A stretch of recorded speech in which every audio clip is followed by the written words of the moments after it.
പ്രിയപ്പെട്ട കൂട്ടുകാരെ, നമ്മളെ ബെൽറ്റ് റോഡിനെ കുറിച്ചിട്ട് തന്നെ ഞാൻ ഈ പറയുന്നത്.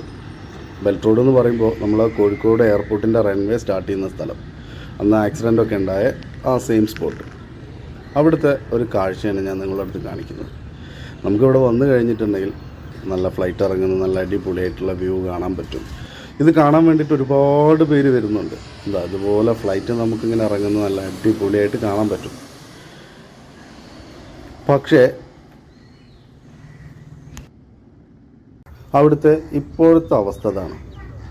ഈ വിമാനം കാണാൻ വേണ്ടി വരുന്ന എല്ലാവരും ഭക്ഷണം കഴിച്ചതായിക്കോട്ടെ, ലൈസ്, വെള്ളം, ചായ കുടിച്ചത്, എല്ലാത്തിൻ്റെയും വേസ്റ്റ് ഇവിടെ കൊണ്ടിട്ട്. നമ്മളെ മലയാളികൾക്ക് വിദ്യാഭ്യാസമുണ്ട്, എല്ലാ കാര്യങ്ങളും അവർ പക്കയായിട്ട്.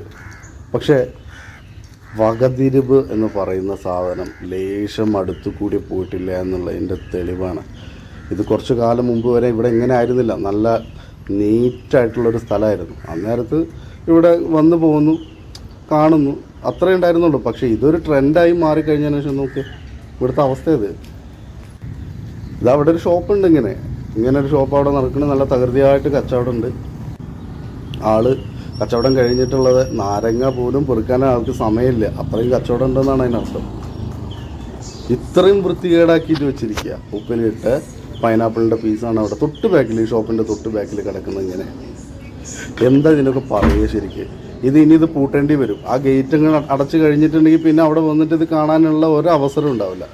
ഇങ്ങനൊരു വിമാനത്തിൻ്റെ വ്യൂ നമുക്കിനി കിട്ടണം എന്നുണ്ടെങ്കിൽ ഇനി വേറെ എവിടെയെങ്കിലുമൊക്കെ പോയിട്ടിരിക്കേണ്ടത്. അവിടെ ഇത് തന്നെ ആയിരിക്കും അവസ്ഥ. കച്ചറയാക്കിയിട്ട് നമ്മളെ മലയാളികളുടെ സ്വഭാവം അവിടെ കാണിച്ചു കൊടുക്കും.